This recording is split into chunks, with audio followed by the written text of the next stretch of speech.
Boa noite, amigos do Centro Espírita Jesus Gonçalves, amigos do Centro Espírita Casa da Paz e de outras entidades espíritas que às vezes a gente tem algum contato.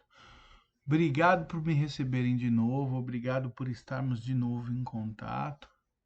Obrigado por novamente nós temos alguma coisa a falar sobre a doutrina espírita. Nessa noite, a nossa chefe pediu que a gente falasse sobre fundamentos da reforma íntima.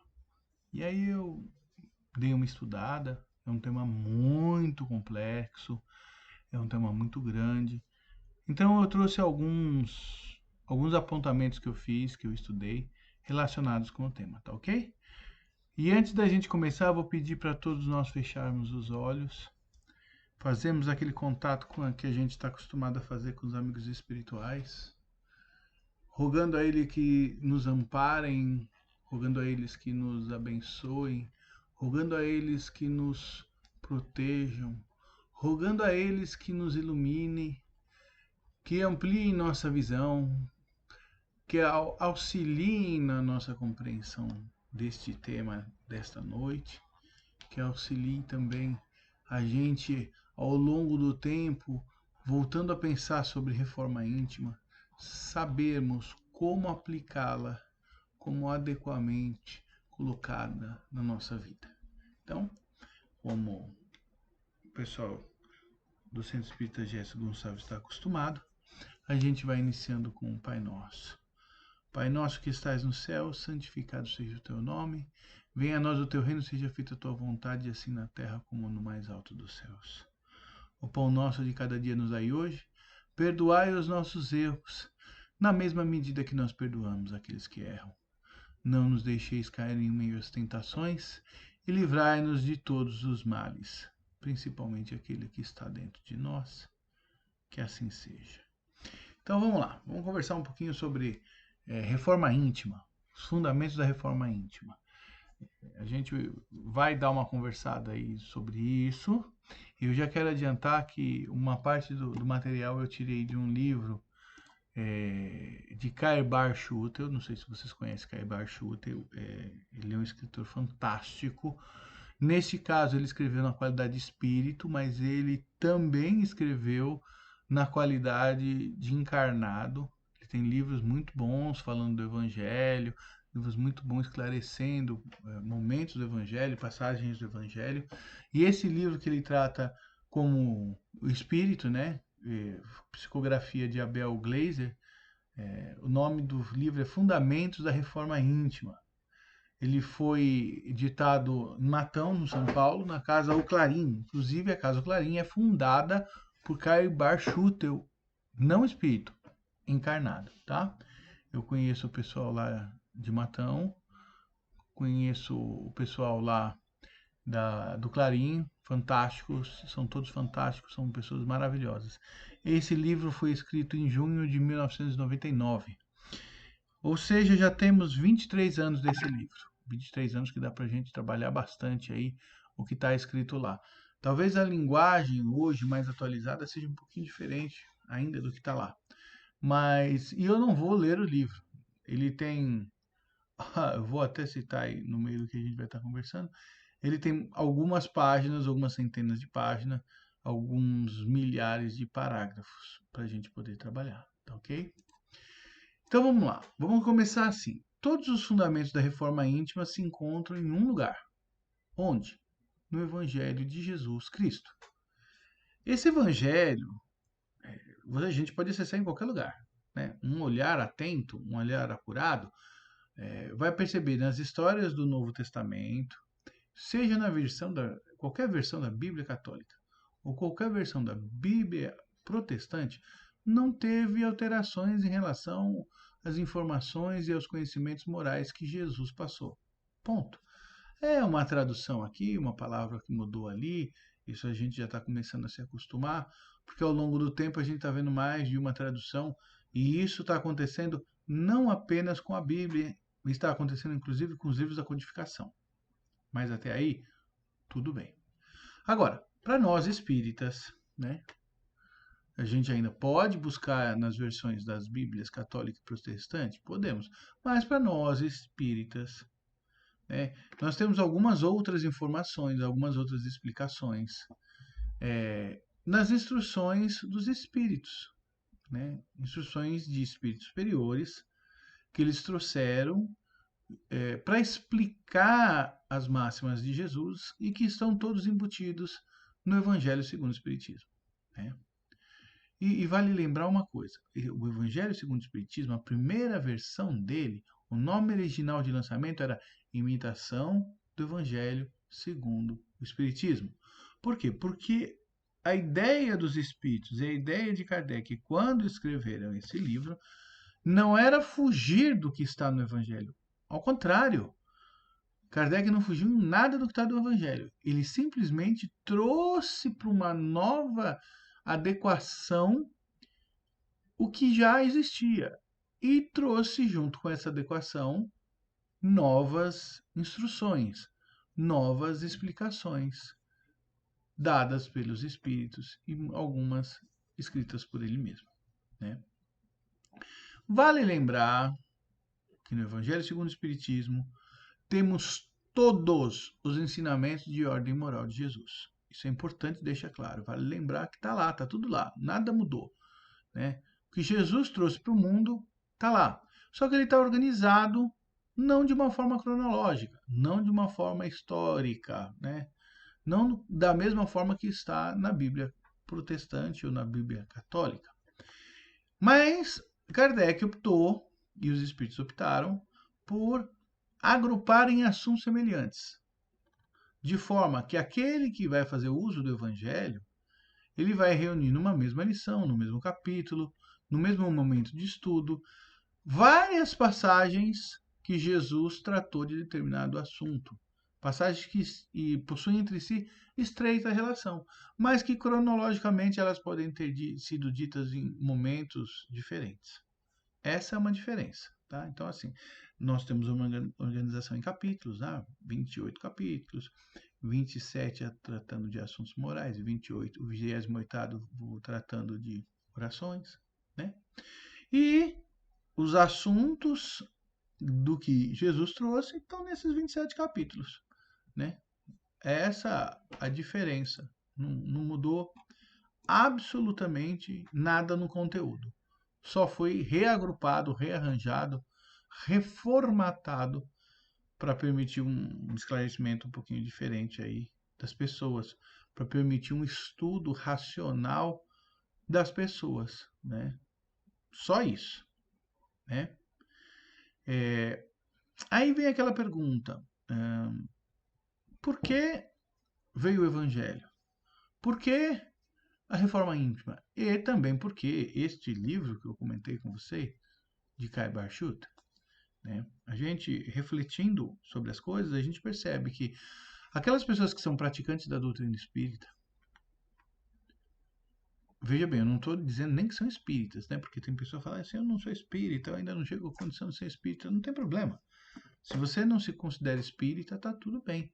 Mas se você busca ser um praticante da doutrina espírita, essas pessoas, elas perceberam que dentro delas elas tinham algumas falhas morais que precisavam ser corrigidas, alguns comportamentos que precisavam ser melhorados, né? E aí nós encontramos uma importante ferramenta de ação. Essa ferramenta visa efetivar uma melhoria, acelerar, contribuir para amadurecimento espiritual e, consequentemente, a evolução. Essa ferramenta a gente dá o nome de reforma íntima. Ferramenta, algumas pessoas entendem que é alicate, né? Chave de fenda. Sim, essas são ferramentas físicas. Existem ferramentas hoje muito trazidas em administração de empresa que são recursos, são formas, são situações. E a reforma íntima é uma espécie de ferramenta dessa natureza. Ela não vai vir apertar a porta, desapertar a porta, nada disso, né?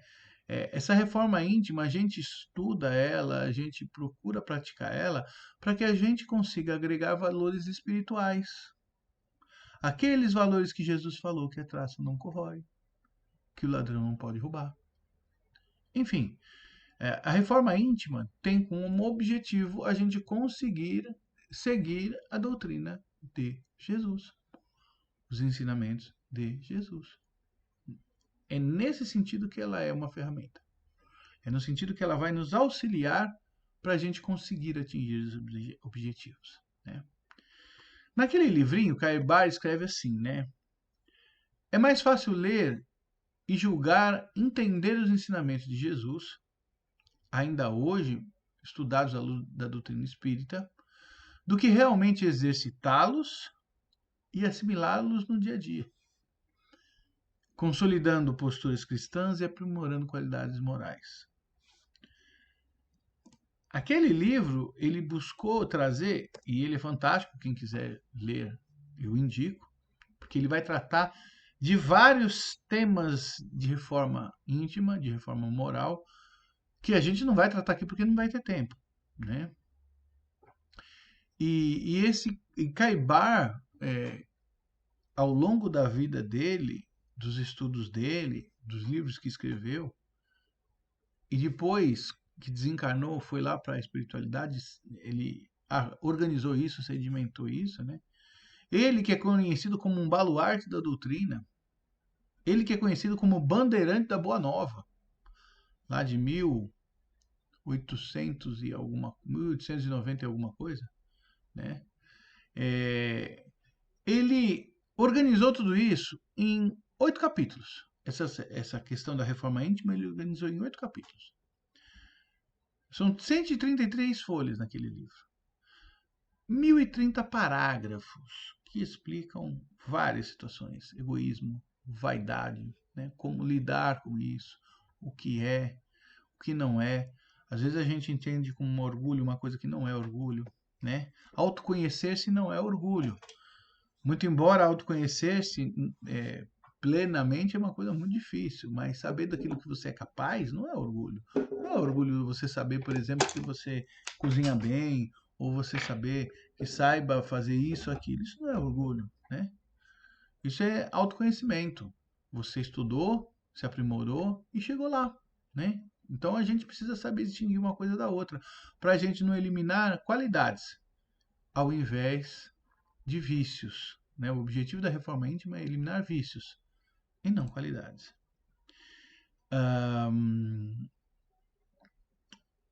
Também se sabe que a maioria das pessoas que estudam os livros espíritas, a partir da apresentação de Allan Kardec, ou até a partir de livros de romance, que a gente vê muita gente que começa na doutrina com romance, sente uma necessidade de se conhecer melhor, de se melhorar, de se aprimorar.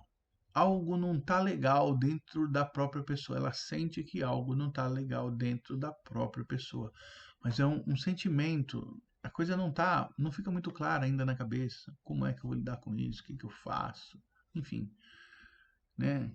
E aí a pessoa fala assim, eu quero melhorar, quero mudar, né? Eu quero praticar a reforma íntima. Sim, ótimo, legal. Mas como? Essa é a primeira pergunta. A gente percebe que a reforma íntima é um assunto ligado não só à lei de evolução, né? Porque eu faço reforma íntima, me aprimoro e evoluo. Mas está ligado com várias outras questões que são importantes. Autovisão, autoconhecimento, autoestima, autocrítica, aprimoramento pessoal, né? Saber lidar com sentimentos, saber lidar com emoções, saber controlar pensamentos. De forma que a gente precisa de um rigoroso trabalho em cima disso. É uma tarefa tormentosa ter que controlar sentimento, lidar com pensamentos, né? Parar emoções, né? E se eu não souber fazer isso, ela, além de ser tormentosa demais, pode ser ineficiente e até destrutiva, ao invés de transformativa. A reforma íntima, ela não destrói nada, ela transforma.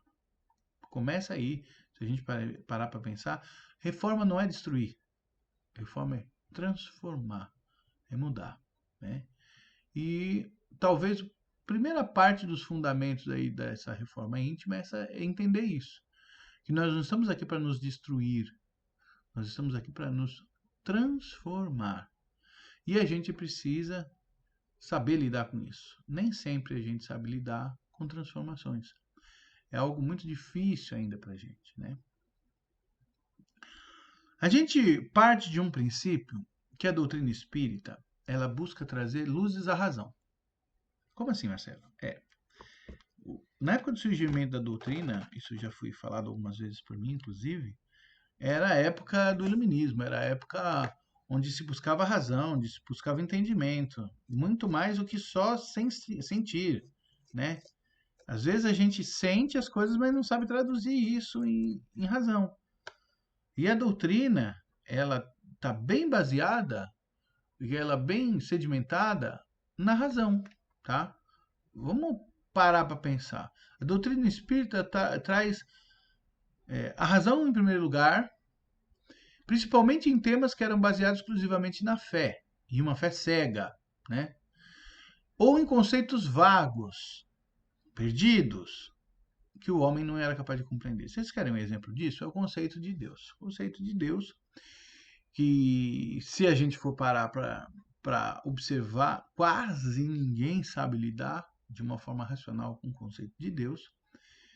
Mesmo espíritas que dizem que seguem a fé raciocinada. Eu tenho uma fé raciocinada, mas eu não sei explicar Deus. E o conceito de Deus, na questão 1 a 16 do Livro dos Espíritos, é bem tratado. Né? A doutrina espírita procura explicar o que é Deus. Você sentir o que é Deus, a gente já sente. Mas explicar o que é Deus é difícil. Então, a doutrina espírita, ela vai trazer, nesse sentido, explicações para coisas que a gente não é capaz de compreender. Na verdade, essas explicações que ela traz nada mais são do que cumprimento de uma promessa. Se vocês já ouviram falar daquela história do Consolador Prometido, o Paráclito, que Jesus disse que viria explicar aquilo que a gente não soubesse, lembrar aquilo que ele já ensinou, né? Tem algumas passagens, eu vou até separar, quer ver? Tá assim, ó. João, capítulo 14, versículo 26. Mas o Paráclito, o Espírito Santo, que o Pai enviará em meu nome, irá ensinar-vos todas as coisas e vos recordará tudo o que eu vos tenho dito. Aí, a doutrina está tentando recordar o que Jesus falou e ensinar aquilo que ele não pôde ensinar. E no mesmo João, no capítulo 15, versículo 26, fala assim: quando vier o Paráclito, eu vos enviarei da parte do Pai, o Espírito da verdade, que procede do Pai, ele dará testemunho de mim. E continua, no capítulo 16, versículo 23. Quando vier o Paráclito, o Espírito da verdade, ele vos ensinará toda a verdade, porque não falará por si mesmo, mas dirá o que ouvir e vos anunciará as coisas que virão. Então, a doutrina espírita, que se reveste nessa condição de Consolador Prometido, de Paráclito, né? Ela vai tentar nos ensinar como agir. Tentar fazer, se tornar efetivo tudo aquilo que Jesus ensinou, lembrando e dando condições da gente cumprir, né? Então, a reforma íntima, ela vai vir dentro da doutrina espírita, para nós interessados, como elemento de reflexão, para que a gente possa, de forma voluntária, consciente, trabalhar sentimentos, trabalhar emoções, trabalhar inclusive a razão, permitindo racionalização de conteúdos do sentimento, usando o bom senso e a lógica para compreendê-los e transformá-los, buscar causas e consequências dessas relações de sentimento com pensamento, permitir que a inteligência e os pensamentos sejam iluminados também por bons sentimentos. Porque o homem é composto de tudo isso. O homem não é composto só de sentimento, o homem não é composto só de razão, o homem não é composto só de emoção. E o homem precisa aprender a lidar com essas coisas. O homem precisa aprender é, como agir. E a doutrina espírita vem ensinar a gente isso. E vem através da reforma íntima, que a gente está dando um nome, mas necessariamente não precisaria ter um nome. Todo aquele que segue Jesus automaticamente faz, mesmo que não saiba essa reforma, né? Ah, ela acaba se tornando para nós uma chave. Chave para quê? Chave para um sucesso. No nível espiritual, a melhora interior, né? Encontrar o nosso caminho ao Pai, e toda melhora interior se reflete do lado exterior também como uma felicidade, ou ao menos como a ausência de sofrimento, né? E aí a gente começa assim: se a reforma íntima, que é essa chave para o meu sucesso interior, ela vai ter que lidar com esses conteúdos íntimos que eu tenho. Sim, exatamente. Nós vamos precisar aprender a lapidar sentimentos, a lapidar emoções, a lapidar a razão, né? Como se a gente fosse um artesão, né? E começa a base da reforma íntima é o amor. Sem amor no coração, não existe reforma íntima. Mas a reforma íntima também não existe com amor no coração e sem ação no dia a dia. Então, posso concluir que reforma íntima sem amor no coração e também ação no dia a dia não existe. É conversa mole. E Jesus já nos dizia isso. Meus discípulos serão conhecidos pelo amor que eles têm. Né? Jesus via falando, se resume toda a lei em 2 mandamentos: amar a Deus sobre todas as coisas e ao próximo como a ti mesmo. Opa! Então não é só 2 mandamentos, são 3. Eu preciso amar a Deus sobre todas as coisas, amar a mim mesmo para poder amar o próximo. Né? Esses conteúdos são conteúdos de reforma íntima e baseados todo em amor. Né? Então, a realização da reforma íntima, ela está baseada no desenvolvimento do amor em sua plenitude de formas, de expressões, de amplitude, do tamanho, o quanto eu amo, né? E aí a gente fala assim: poxa, mas qual o problema de amar? Qual a dificuldade de amar? O problema está nos seus arqui-inimigos, né? Igual o Batman, Robin, né? Que tem lá seus inimigos, o Homem-Aranha, que tem os seus inimigos, o Super-Homem, que tem os seus inimigos. O amor também tem os seus inimigos, né? O inimigo do amor, principal deles, o principal dos vícios, né, que a gente pode dizer, é o egoísmo. O egoísmo, já diz a codificação, é a raiz de todos os males morais que existem no homem, fonte de todos os seus desvios e vícios de comportamento e causa primária de suas tendências negativas de toda a ordem, porque ele é a negativa no mandamento de amor. É ele, o egoísmo, que precisa ser domado, não exatamente combatido. Né? Até porque a gente vai perceber que não existe destruição. Nem o homem se destrói, nem o seu conteúdo íntimo se destrói. O que existe é transformação, mudança de substância, de sentimento. Então a reforma íntima vai procurar, operando em nós, mudar essa substância de egoísmo, eu olhar para mim com exclusividade e passar a transformar essa visão para o outro, para o próximo, para fora de mim. Então, o sentimento continua, o amor vai continuar, só que em vez de ser um amor refletido pura e exclusivamente para dentro de mim, que é o egoísmo, vai ser um amor puro e colocado a favor do próximo. E, refletindo no próximo, também acaba atingindo a cada um de nós, né? Então a gente vai perceber que, e até a palavra destruição é uma palavra forte, né? Uma palavra complicada da gente lidar, e eu falo que na doutrina espírita, Kardec escreveu lá no Livro dos Espíritos, lei de destruição. Eu talvez mudasse esse título para lei de transformação, né? Porque destruição é uma certa violência, né? E na verdade, se destrói, às vezes forma e não conteúdos, às vezes conteúdos, mas não exclusivamente substâncias, né? A ciência já nos diz que nada se destrói, tudo se transforma, né? Dentro do nosso universo, dentro do nosso planeta Terra, nada se perde. Tudo passa a ser uma outra coisa com a sua utilidade como outra coisa. É essa a ideia de transformação que a reforma íntima quer trazer, né? E para essa reforma íntima acontecer,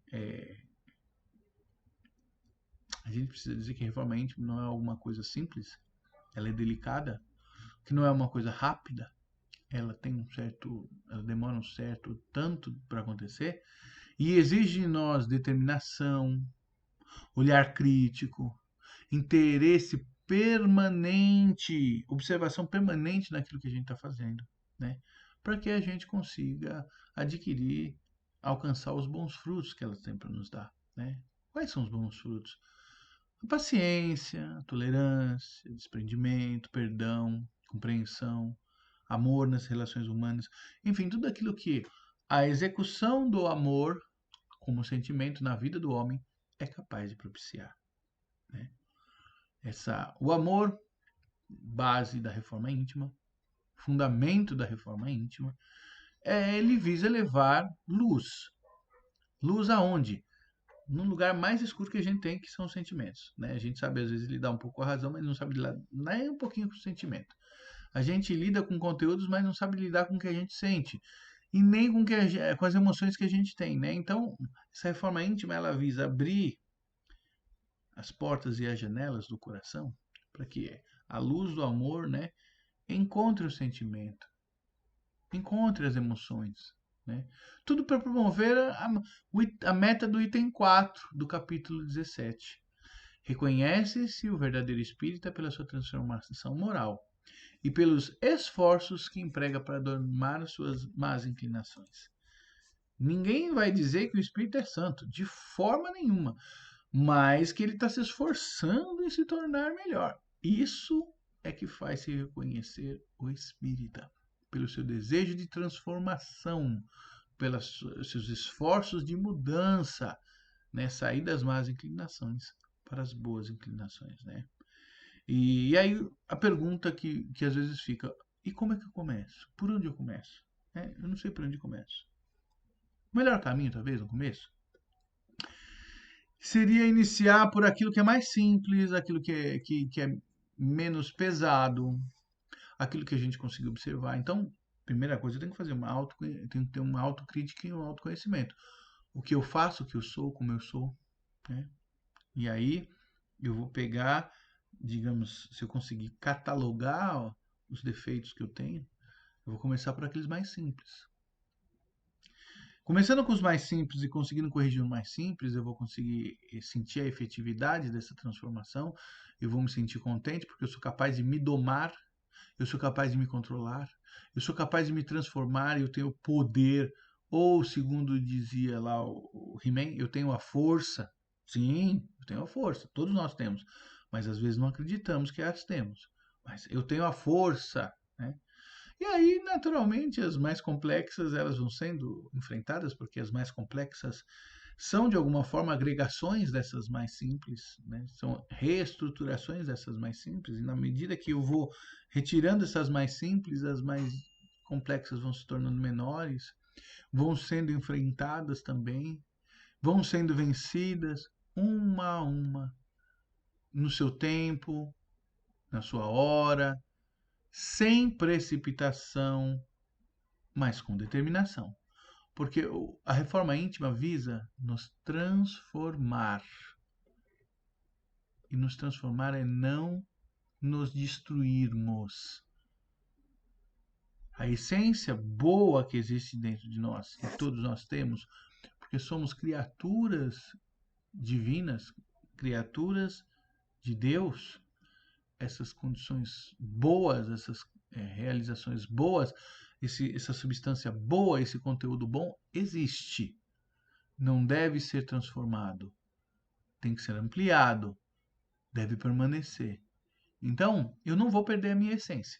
Minha essência de criatura divina eu não vou perder. Eu vou transformar aquilo que não me faz projetar essa essência divina para o mundo, né? E isso leva um certo tempo, leva um certo esforço, mas jamais nos leva à destruição pessoal ou individual de quem nós somos. Acho que deu para entender um pouquinho aí de reforma íntima e fundamentos dela. Qualquer dúvida, só mandar para a chefinha, ela manda para mim. E vamos fechando os nossos olhos de novo, agradecendo a Jesus, agradecendo a espiritualidade, agradecendo aos nossos amigos que não nos desamparam, rogando a Ele que estejam sempre conosco e iluminando esse nosso planeta, propiciem sua transformação para o melhor. Que as doenças se vão na medida que o homem consiga se transformar para melhor. As doenças morais, as doenças físicas e as doenças espirituais. E que cada um de nós encontre Jesus fora de si e também dentro de si. Pai nosso que estais no céu, santificado seja o teu nome. Venha a nós o teu reino, seja feita a tua vontade, assim na terra como no céu. O pão nosso de cada dia nos dai hoje, perdoai os nossos erros, assim como nós perdoamos aqueles que erram. Não nos deixeis cair em meio à tentação e livrai-nos de todo o mal, principalmente aquele que habita dentro de nós. Até a próxima.